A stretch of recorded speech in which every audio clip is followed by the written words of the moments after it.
there's some teams fighting for playoff spots, but it's like, we know none of those teams fighting for spots are gonna like win a Super Bowl or even go deep. Like they're gonna go around one.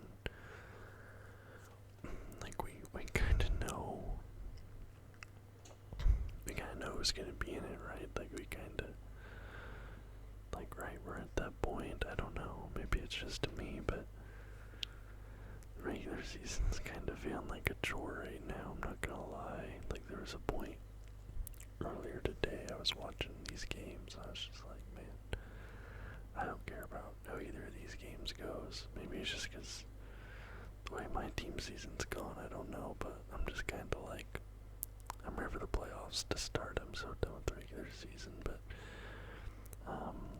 also it's just been a really weird regular season, right? I don't know, maybe it's just me, but so many teams feel kind of mediocre, lackluster. There's been a lot of bad football this season. There's been so much bad football this season. Like every team has at least like 3 losses now, right? Like just really not great stuff going on, but let's get into it and talk about these games regardless, eh? Alright, so this week I watched the Chiefs versus the Bills, the Eagles versus the Cowboys, and the Dolphins versus the Titans. Those are all kind of just one-sided games for the most part.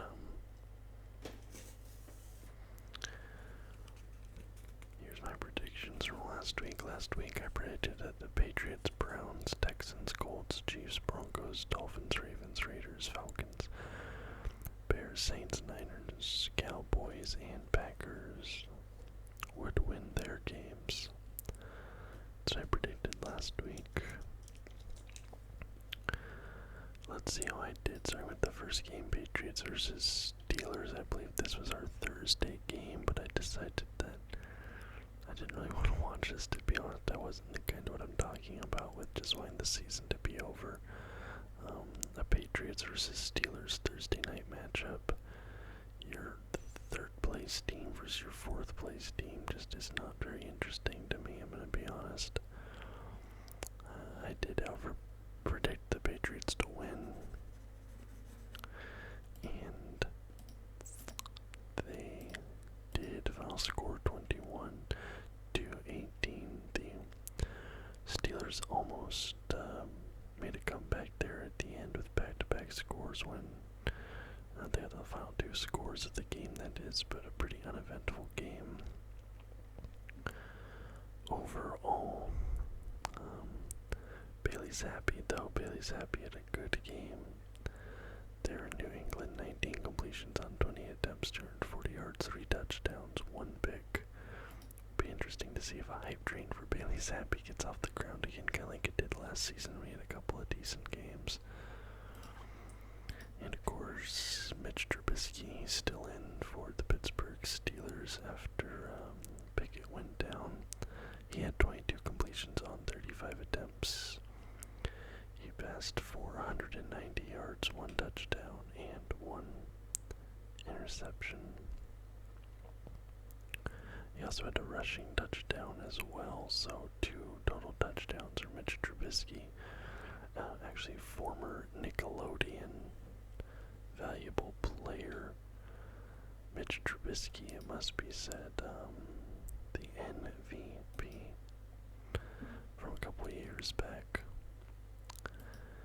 Panthers versus Saints. I predicted the Saints. Yeah, of course I did. The Panthers are not winning another game. I thought they might, but no, they got blown out here. New Orleans was a 5.5 point favorite. They win by 22. Honestly, I feel like the over always hits against the Panthers, right? Like if they're getting blown out every single game, I don't know why these over-unders are so low against them. It should be like 12.5 points or something every game. Like, this Panthers team is one of the worst football teams I've ever seen in my life. They're 1-12 with the first overall pick at QB. It's just really unfortunate. I kind of feel bad for him, but to a certain degree, I think part of it is his fault as well. I've spoken extensively about Bryce Young at this point. As I said, final score is 6-28 in favor of the Saints.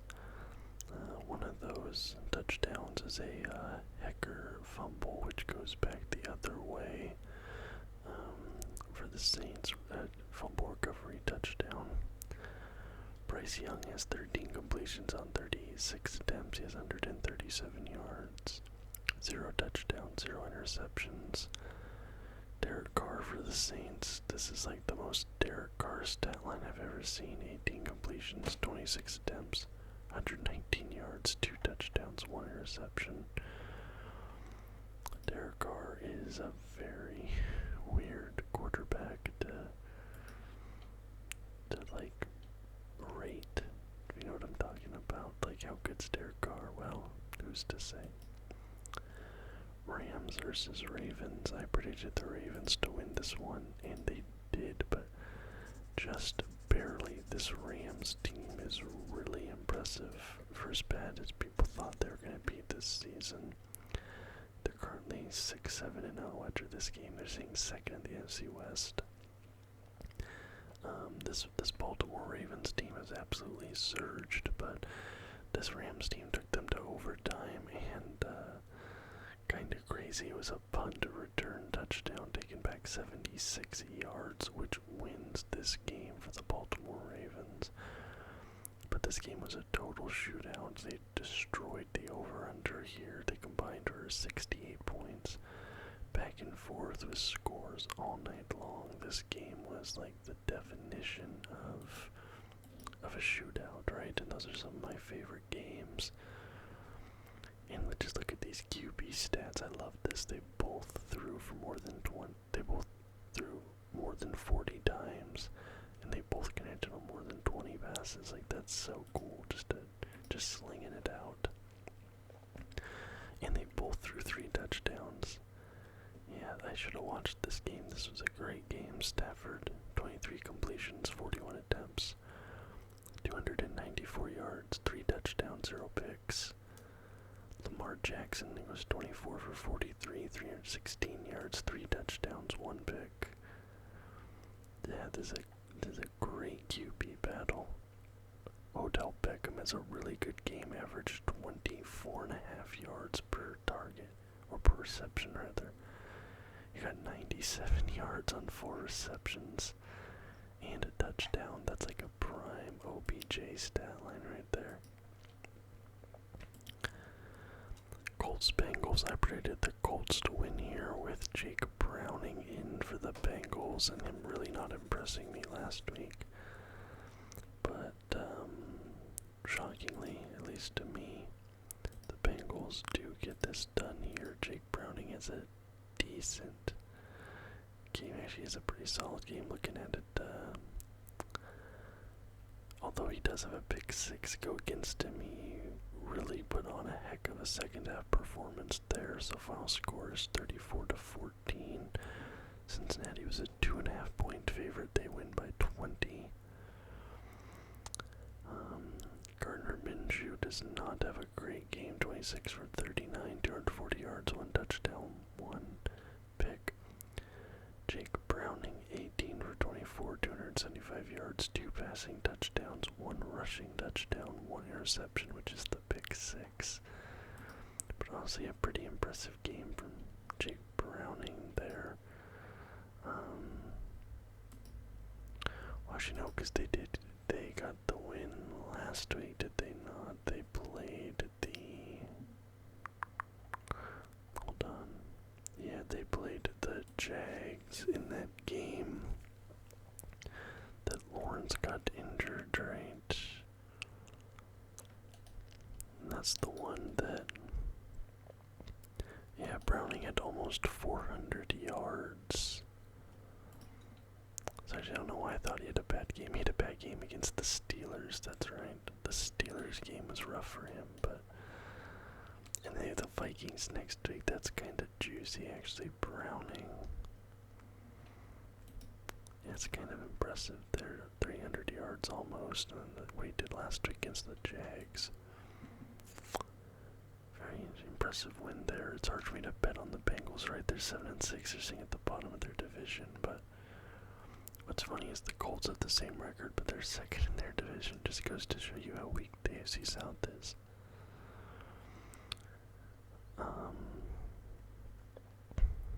Jaguars versus Browns. Now, I did not think that Trevor Lawrence would play this game after his injury. Last week, his injury looked so bad last week. I expected him not to play, so for that reason, I bet on the Browns. If I would have known that Trevor Lawrence ended up being healthy in this game, I probably would have predicted the Jaguars to win, so I'm glad I recorded that video before the news broke, because the Browns do end up winning. And honestly, it looks like Trevor Lawrence should have sat out an extra week because he threw 3 interceptions this game. Kind of reminds me, I think last season he had that 4 interception game, so he is prone to these stinkers from time to time, but this is a 4-point victory from Cleveland, 31-27 in favor of the Browns. And elite quarterback Joe Flacco. If you've been on social media lately, I'm sure you've seen the video clip. Joe Flacco, he is an elite quarterback. He won a Super Bowl mainly with that great arm of his. Super funny clip to surface at a time like this, and of course the Stavros Halkias clip comparing Flacco to Lamar. It's something you just trust about Flacco. Trevor Lawrence, 28 for 50, 257 yards, 3 touchdowns, 3 picks. Brutal game for him. Like I said, probably should have sat an extra week there. Joe Flacco, 26 for 45, 311 yards, 3 touchdowns, 1 pick. The Cleveland Browns are currently 8-5. They're second in their division. How crazy. Now hear me out. Hear me out. I know how I'm going to sound, but this is actually kind of what I'm hoping happens now. How crazy would it be? Because this Browns defense is elite, right? It's like the best defense in the league. How crazy would it be if Joe Flacco comes back? He hasn't played in a couple years now. Signs with this Browns team. They go to the playoffs. They win a Super Bowl. Joe Flacco.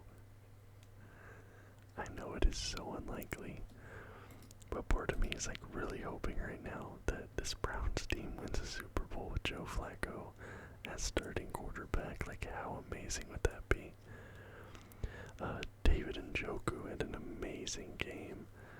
Only 6 receptions, but he got 2 touchdowns there, 91 total yards. He was just a total beast. Got the first 2 scores of the game. Okay, Lions, Bears. I predicted the Bears here. I don't really know why I chose it. I had a feeling the Bears I feel always do well against the Lions. Even if the Lions are good, the Bears are bad. I feel like the Bears just have their number. Kind of like the Rams with the Seahawks. The Dolphins with the Patriots. Doesn't matter how good the team is, that other team always wins. So I don't know, and the Lions they've really been inconsistent lately, and the Bears I feel like they had a little bit of swagger going on, so I predicted the Bears to win this one, and I'm really happy this is my prediction of the week, because the Bears were a definite underdog in this match. But they end up blowing out the Lions by 15, final score 28-13. Jared Goff has a brutal game, and honestly, Goff, I watched a couple clips from this game. I didn't see the whole thing, but his problem is he really does not move outside that pocket well. And right now, their offensive line is brutal, and he is getting pressured a lot, and Jared Goff is not handling that pressure well at all. He went 20 for 35 this game. He had 161 yards, 1 touchdown, 2 picks. And Justin Fields had an amazing game. talk smack about Justin Fields, so I'm going to compliment him when he deserves it. 19 for 33, 223 yards, 1 passing touchdown, 1 rushing touchdown, no picks. Like, can't be, it's not the best performance, but very solid. And it was good enough to beat a team that on paper is the better team. But look at this start to this week. I'm starting off here 5 for 6. Like, pretty solid start to my week. I promise this is going to quickly go downhill. As we get to the Buccaneers versus Falcons, who did I predict here? Probably the Falcons, right? I did predict the Falcons. Like, these are two teams I don't pay much attention to, right? Especially at this point in the season. What's funny is I say that, but the Buccaneers are now first in the NFC South with a losing record. Just so funny. That's such a weak division. Falcons are second. Buccaneers win this one. Like, this was just like I don't know. Whatever. The final score here is the Buccaneers by 4, 29-25 in their favor. Falcons were actually a 2.5-point favorite coming into this one. I didn't realize that at the time that I predicted them to win it. Baker Mayfield. How did the Falcons lose this game? This is actually crazy. Desmond Ridder. How did Desmond Ridder lose this game, bro? Baker Mayfield threw for 14 completions on 29 attempts. He had 144 yards, 2 passing touchdowns, 1 rushing touchdown, no picks. Desmond Ridder goes 26 for 40, 347 yards, 1 passing touchdown, 1 rushing touchdown, 1 interception.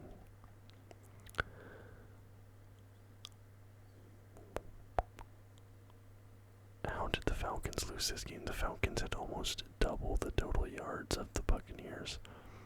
The Falcons had 434 total yards. The Buccaneers had 290. Desmond Ridder himself did 347 passing yards, and they lost. Dude threw for almost 350 yards, and they lost the game. That's actually brutal. How do you do that? Is it the interception? He gets sacked. Okay, at one point Ridder gets sacked for the safety, but that still doesn't. Man, I don't even know. Alright, Texans at Jets. This was another really big surprise for me. I predicted the Texans here. You know, with the Jets, like, how do you predict that team to win, right? And with all this stuff going on with Zach Wilson and, you know, whatever else behind the scenes, Tim Boyle, like, that whole situation, like, all this talk about locker room dysfunction with the Jets, I was like, I can't really, in good faith, predict them to win. And then as good as CJ Stroud and the Texans have looked pretty much since he came in and started playing, but like last week, they looked especially good. And then they come in here and they get blown out by the Jets of all teams, like, you know, the Jets. Which is just crazy. And CJ Stroud, for the first time in his young career, gets held under 100 yards. Like, I don't understand how Stroud had this bad of a game. I'm gonna have to go watch that dude who does the QB analysis on YouTube, QB Film School dude, to see if he has a CJ Stroud breakdown to help me understand this. But the Texans lose by 24 in a game that they were favored to win by 3.5. CJ Stroud has 10 completions on 23 attempts for 91 yards. My guy threw for only 91 yards, no touchdowns, no picks. Meanwhile, Zach Wilson, who was just benched for the third string quarterback in his organization, goes 27 for 36, 301 yards, 2 touchdowns, 0 picks. I'm telling you, this offseason, Zach Wilson is garbage. But this offseason, he's gonna like play himself into some franchise, giving up like tangible assets to acquire him, because they'll like think that they can like unlock him or something. It's gonna be brutal, and every other fan base is gonna laugh at that team. I promise you, that's going to happen this offseason. Somebody like Zach Wilson is playing himself into somebody trading for him, and it's gonna end terribly. Seahawks, Niners. I predicted the Niners to win this one. No surprise there. Drew Lock was in at quarterback because, actually, hold on. Before I get into this, I should mention C.J. Stroud did go down with a concussion, but that happened basically at the end of the game. It was the fourth quarter, so he had, 3/4 of game to get more than 91 yards before that, so I don't want to hear it. Anyway, Geno Smith was out. He had a groin injury, so Drew Lock came in, and maybe there'll be a little bit of a QB controversy. I don't know. I think they're both trash, but Drew Lock, I think, maybe did like slightly better than Geno. San Francisco wins this one by 12. They're favored to win by 14.5, so joke's on them. We held them to the under. Drew Lock goes 22 for 31, 269 yards, 2 touchdowns, 2 picks. Brock Purdy, 19 for 27, 360 yards, 2 touchdowns, 1 pick. And none of the games I watched have come up yet. This feels brutal. They're all at the end for some reason. Bills, Chiefs, Eagles, Cowboys, and Titans, Dolphins. We come to easily the worst game of the week, if not the worst game of this entire season. The Minnesota Vikings versus the Las Vegas Raiders. I predicted the Raiders to win here. They absolutely did not, but really nobody won, and the biggest losers is anybody who watched this entire game, particularly anybody who paid to go see this game in Las Vegas. Brutal final score is 3-0. 3-0. The lone scoring play in this game is a field goal with 2 minutes left in the fourth quarter. Yeah, just not at all a good game. Josh Dobbs goes 10 for 23, 63 yards, 0 touchdowns, 0 picks. Aiden O'Connell, 21 for 32, 171 yards, 0 touchdowns, 1 pick. I don't understand how you throw for 171 and you don't even get your team into field goal range. They must have, hold on, I have to see, did they miss field goals? They had to have, right? This was the first 3-0 game since Pittsburgh beat Miami in 2007. The third in the past 40 years.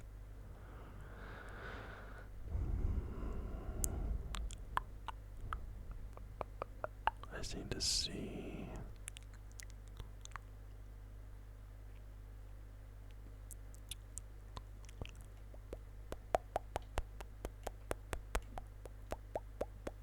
I just have to. There had to have been missed field goals or something from Las Vegas, right?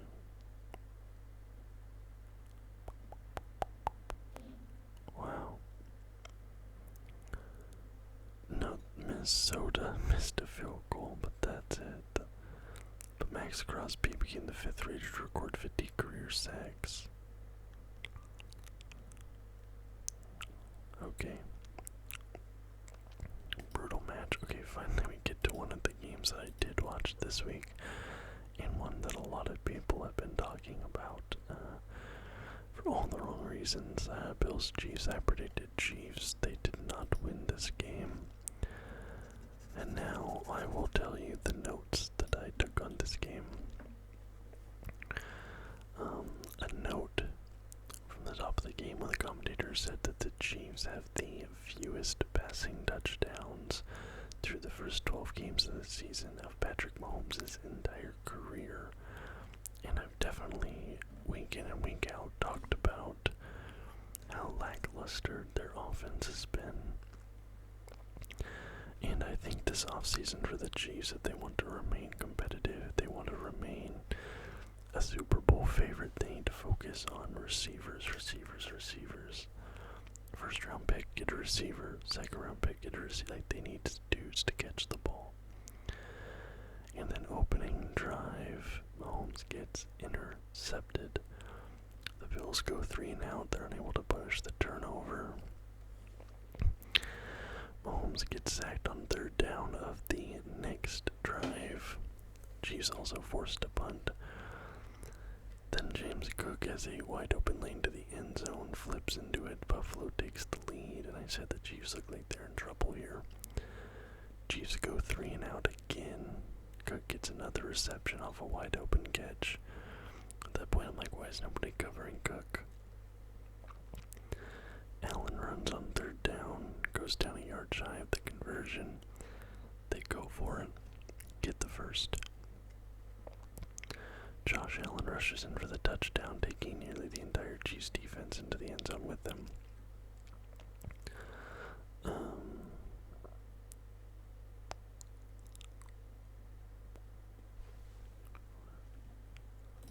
What does that mean? They didn't get 3 straight, did they? No. I don't know why I said Allen throws the DD. Because that didn't happen, they ran in. Josh Allen rushes in for the touchdown, taking the entire Chiefs defense into the end zone with them, yeah. Because he rushed in, there was like 5 guys hanging on, but then I wrote Allen throws the TD. And I don't know why I wrote that, that's not what happened. Next. The Chiefs ran in for a touchdown. McKinnon. Chiefs finally put points on the board just for halftime. It's 14-7 going into the second half. Start the second half, the Bills have a prolonged drive. Allen goes down on 3rd and 7. There's a flag. 31-yard field goal is good. Bills tack on 3 more. Chiefs start putting together a really good drive. And I said the Bills might be in trouble if they let off the gas. And right on cue, short pass to Rice is caught. Touchdown, Chiefs to pull within 3. Bills respond to the touchdown with a 3 and out. And I said at this point the momentum has completely shifted away from Buffalo. Kelsey has his catch reviewed. After extremely long review, the catch is confirmed. It's 3rd and 1. 30 seconds left in the 3rd quarter, and there's a fumble. Rice drops it. Bills recover. And again, I say the Bills do absolutely nothing to punish the turnover for the 2nd time that night on turnover. They go 3 and out. I said the Bills have completely ignored Cook after his 2 great plays in the 1st quarter. Richie James is a massive punt return for the Chiefs. Gets the ball to the 40. 3 straight first downs for the Chiefs. And I said apparently there's a stat the Bills are 8-14 in 1-score games. It's a 28-yard field goal for Kansas City. That's good. The game is tied. And then this next drive, Buffalo's offensive line just turns into Swiss cheese. Josh Allen starts getting swarmed every time he drops back. 3rd and 17, he drops back, but then there's a hold, so it sets up a 3rd and 27. But down the 3rd and 27, Josh Allen is sacked. Bills end up taking the field goal to take the lead. Chiefs are down 3, a minute 54 left in the game. Mahomes to Rice, which is an amazing throw, puts the Chiefs in field goal range. And then the controversial play happens, pass to a wide open Kelsey. Kelsey has the sideways pass. Tony runs it in for the touchdown. But when they review it, it's offside, and he is offside by a good, margin.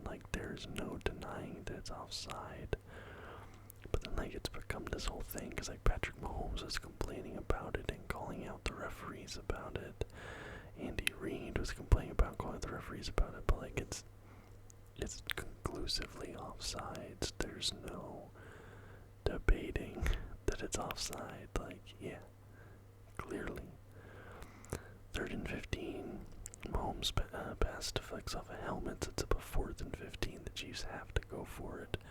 But Mahomes drops back. Nobody's there. Game over. Bills win. and then they had this like weird interaction with Josh Allen at the end, where like he was like kind of like fakely complaining. He was like, "Oh yeah, bro, like I can't believe they took that away or whatever," just like totally. And then he was like yelling at dudes on the sideline. Patrick Mahomes was, and it feels like he knows the team is struggling, and he's trying to like, you know, do whatever he can, but it's not being good enough because the team isn't good enough. So frustration is just boiling, and there's, probably sniping at each other or whatever. And so he's not mad about the referees, he's not mad about the play. Patrick Mahomes is mad about the season and how disappointing the season has been for the Chiefs contextually. Like they're 8-5, they're in first place of their division, so they're still alright, but for the highs the Chiefs have been the last couple of years, they're not looking good right now. They don't look like a Super Bowl winner right now, and I think Patrick Mahomes knows that, so that's what he's mad about, really. Josh Allen, this game, 23 for 42, 233 yards, a touchdown, a pick. Also a rushing touchdown for Josh Allen. Patrick Mahomes, 25 for 43, 271 yards, one touchdown, one pick. Just a weird game, this one. Denver, we had the Broncos versus the Chargers. I predicted the Broncos here. They've really been impressing me the last month or so, and they continue to impress me.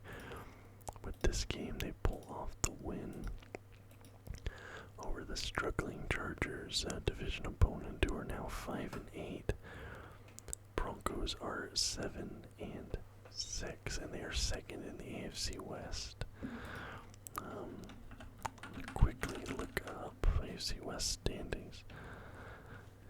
Yeah, because the Chiefs are 8-5, the Broncos are 7-6. The Broncos can theoretically. Do the Broncos play the Chiefs coming up here? They have the Lions next week. They have the Lions, Detroit. They don't play the Chiefs again. Okay, so the rest of their season, the Broncos have Detroit, New England, LA, Las Vegas. I could see them going 4-0 there, which would give them a record of 11-6 to end the season. So they'd be 11-6. The Chiefs would have to. The Chiefs probably still win the division, but it might. I think there's a slim chance the Broncos could. Because I think they should win out.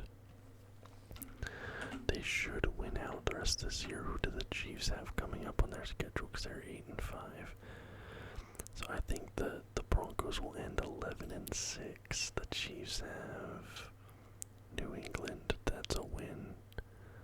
Las Vegas. That's a win. Cincinnati. That's a win. Los Angeles. That's a win. So I think the Chiefs probably win out as well. But still, this Broncos team has been very impressive. They win this game against the beleaguered Chargers by 24-7. The Chargers were actually a 3.5-point favorite here, but I have no idea why. They have been really bad. Easton Stick gets some play here. Oh, that's right. I think Justin Herbert had a finger issue. So Russell Wilson goes 21 for 33, 224 yards, 2 touchdowns, 1 pick. Easton Stick, 13 completions on 24 attempts, 179 yards, 0 touchdowns, 0 picks.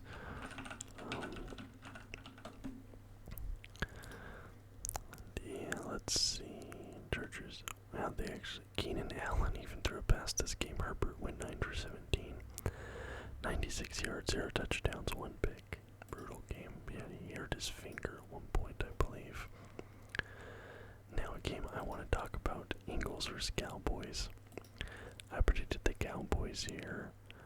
I didn't get any pushback on my video, but on social media I saw a lot of people kind of trash talking the idea that Dallas were favorites in this game. A lot of people thought that the Eagles would steamroll them, but Dallas blew them out by 20. I think a lot of those people are either Eagles homers or they just straight up have not watched Eagles games outside the highlights. And I've watched a lot of Eagles games this season, and they have not looked great for a lot of this season, especially on offense. It's been rough to watch, not even gonna lie. That offense is not what it was last year. Let's talk about the game here, Eagles-Cowboys. Micah Parsons is playing even though he has flu-like symptoms, as that could be something to watch during this game. Turpin breaks off the first big yardage of the game. Nice run out of the backfield. The Cowboys get the first touchdown of the game on their opening drive. Dak to CeeDee Lamb, wide open to the end zone. And maybe I just haven't been paying too much attention to Dallas, but CeeDee Lamb is like low-key turned into one of the best wide receivers in the league this season. I don't remember him being this good last year, but like watching this dude, like he's such a high-impact player. Legitimately one of the best wide receivers I'm watching week in, week out. Back-to-back false starts on the Philly offense on the opening drive, sets up a 3rd and 16. Hurts to Smith, converts it. Hurts rushes, he fumbles the ball, and the Cowboys recover. And I said Lamb has been dominant to start the game. Cowboys go for it on 4th down. Pollard runs, converts it. Cowboys force kick the field goal for 60 yards, and it's good. 4th and 2. Eagles go for a fake punt, and it works. Throws to a wide open receiver for the first down. Drive ends in a field goal for the Eagles, their first points of the game. Cowboys rush ahead. The play is reviewed. After a long review, the touchdown is confirmed. And I said the Cowboys have had 3 drives this game. All of them have ended in a scoring play. Eagles need to answer the touchdown before the half. 2nd and 11, Parsons powers through 2 blockers to sack Jalen Hurts, and I said I guess he's not feeling under the weather anymore. Eagles forced to kick another field goal. Cowboys get the ball back with just under 2 minutes left in the half. Dak to Cooks for a huge reception. He's down at the 1-yard line, 24 seconds left. Prescott with the short pass to Gallup. Dallas takes a commanding lead going into halftime. Scores on every single drive. And I saw this little piece of information since forcing back-to-back punts in the 49ers game a couple weeks back. The Eagles' defensive drives have ended thusly. Touchdown, touchdown, touchdown, touchdown, touchdown, touchdown, touchdown, field goal, touchdown, touchdown. So that highly vaunted Eagles defense is just leaking points, allowing touchdowns darn near every drive. Eagles start the second half with the ball. They go 3 and out, and then the Cowboys go 3 and out. So finally that Eagles defense gets a stop. Then the Eagles go 3 and out again. I said this is not the start they need in the second half with how bad they looked in the first. Prescott gets sacked, he fumbles, Fletcher Cox returns it for the touchdown. Then Jake Ferguson has a massive play to get the Cowboys into field goal position. Aubrey kicks his 2nd long field goal of the night, this one for 59 yards. Cowboys go back up 14. 4th and 9, the Eagles go for it. Hurts gets pressured, but gets the ball away. No conversion. The 3rd quarter ends. 3rd field goal for Dallas, 45-yarder is good. And I said the Eagles just look completely lost on both sides of the ball, offense and defense. Final score here ends up being 13-33 in favor of the Dallas Cowboys, who are now 1st in the NFC East. They have dropped the Eagles down to 2nd. Jalen Hurts has a brutal game, 18 for 27, 197 yards, 0 touchdowns, 0 picks. Dak Prescott, 24 for 39, 271 yards, 2 touchdowns, 0 picks, and the Dallas Cowboys, man. Unironically, a lot of people say this in jest, but unironically, how about them Cowboys? They look great. Okay, Packers, Giants. I predicted the Packers here because of their great last week and how good that team looked, especially Jordan Love, but Tommy DeVito, Tommy Cutlets, him and his mob boss agent, dude, put together a game-winning drive, got the Giants into field goal position. The 37-yarder was good.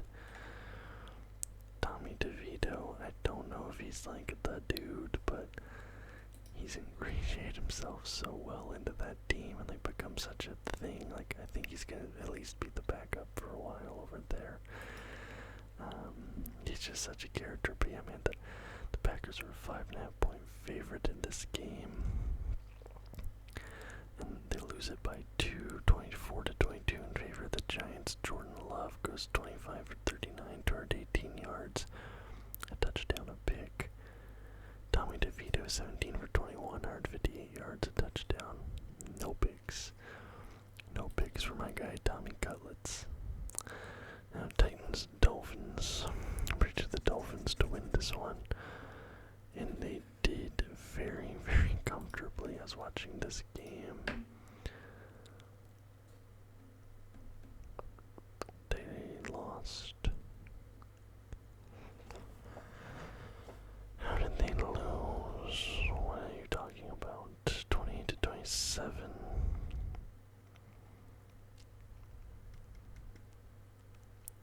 What? So, okay, in the fourth quarter, Raheem Mostert gets a touchdown with 4 minutes and 39 seconds left in the game. So at that point, they would have been up.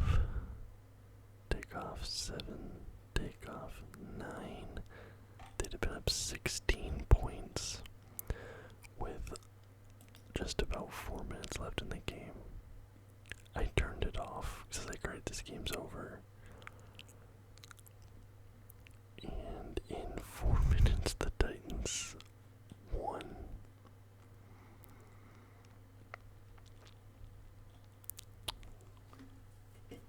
Wow. I'm actually flabbergasted. I literally had to. They were blowing them out so bad, I turned the game off. And the Titans ended up winning. That's bad. That is a bad, bad, bad, bad, bad collapse from the Dolphins. You can't be doing that. You can't be doing that. Wow. Well, I'll talk about my notes I took during the game at least. Wow, turn the game off, 12 minutes, or turn the game on. 12 minutes left in the first 0-0 tie. Waddle's just gone to the medical tent. Then another Miami player went down injured. This time it was Williams. He goes back to the tent. Mostert does a great run, gets to the 1 yard line. But then Tua fumbles the snap because they have a backup center, and he fumbled the snap, and then he picks the ball up but fumbles that as well. And the Titans get the ball back. But on 3rd and 11 at that next drive, Will Levis back in his own end zone throws the ball. It's intercepted, run in for the pick 6. Down the next drive, Levis gets sacked on 3rd down. Not a good start for the Tennessee offense. Tyreek gets a catch. He gets tackled for a loss, but he's down on the ground on the sideline. He's kind of grabbing his leg in pain. But he ends up running off the field. The crowd erupts in applause, but then he doesn't end up going back into the game until way later. So I think it is a legitimate injury that might impact him going forward. Mostert is another huge run. Levis is a great pass, converts a 3rd down. Derrick Henry runs it in for a touchdown. That ties the game, and at that point, then Tyreek gets moved to questionable status. Titans defense forces a 4th down for the Dolphin, 44-yard field goal attempt, and the kick is blocked. I said Miami's offense is stalled to a halt after the Tyreek and Williams injuries just completely screwed them up. responds, forces a 3-and-out on the subsequent Titans drive. Miami can't do anything with theirs. Gives the Titans one more chance for halftime. Diop is a massive catch, puts the Titans on the 10-yard line. 28-yard field goal is good, and the Titans have the lead going into half. Miami gets the ball to start the second half, but there is no Tyreek Hill. Dolphins can't get into the end zone, but they do tie the game with a field goal. Titans are forced to punt. Tyreek finally comes back in, but on that drive that he comes back in, the Dolphins go 3-and-out, and Tyreek does not get targeted a single time. Levis to Westbrook. Akine is a touchdown. But then they say it's not a catch. He doesn't have control. Titans out for a field goal and a 3-point lead. Ingold is the catch, but then he hurdles the defender. Tyreek finally gets a catch. Massive. Puts the Dolphins on the goal line. His first reception since getting back in from injury. Tua drops back on third down, but he slips and falls on the ground. Field goal team forced to go on the field. They tie the game. It's like a few weeks in a row now. I feel like a QB has just sort of slipped and fell on the field. Don't know what's going on. Titans drive goes nowhere, but then Tua gets sacked for the fourth time this game to force a fourth down and a punt. But then the Titans fumble the punt. The Dolphins get right to the goal line. I said this could be a total game changer. And then Mostert earns in 3 yards. Dolphins go ahead by a touchdown. Right, they're like, man, that could be game. Literally the first play of the next drive after the fumble snap, the Titans fumble again. Derrick Henry fumbles, the Dolphins recover it again. And I said at this point the Titans were so close to winning the game, and they threw it all away with bad ball security. And then Mostert goes in again for the touchdown. I said this game is over. Total collapse and embarrassment for the Titans, and I turned it off. Little did I know the total collapse and embarrassment would not be for the Titans, but the Dolphins. This was like a game of who wanted to win less. Neither of these teams wanted to win. That's actually brutal. I can't believe the Dolphins lost this. Wow. Yeah, and Tua didn't throw a single passing touchdown ever this game. There's this quote here I just found. Possibly the worst loss of the Mike McDaniel era. The Dolphins had a greater than 99% chance of winning with 3 minutes and 59 seconds remaining. 4 minutes left in the game, and they had a greater than 99% chance of winning. And they're getting filmed for Hard Knocks as well. Like, that's brutal. I can't wait to watch that episode of Hard Knocks. That's actually going to be crazy. I don't know how. Wow, this is brutal for the Dolphins. One of the worst losses. I can't believe I turned this off early. Just a total self-destruction on their behalf. Wow. Okay, so this week there were 15 games. I got 1, 2, 3, 4, 5, 6, 7, 8 correct. Just barely over 15%. Let's see, 8 and 15 this week for 8 divided by 15. No, 8 divided by 15. 53%, so I am going to drop here. 116, I go up to 124. 193 plus 15. 203, 208. 124 for 208. 124 divided by 208. Literally still at 60% somehow. I feel like I'm going to end this season at 60%, but yeah, man, that is this week of NFL football. One other thing to note, the Giants are 1 game card spot in the NFC. And so are the Chicago Bears. We could possibly see either the Bears or the Giants in the wild card spot. And after the start of this season for those two teams, I did not think I would be saying that. Anyway guys, I do hope you enjoyed the video. If you did, please leave a thumbs up. Subscribe to the channel for more content just like this almost every single day. And until next time guys,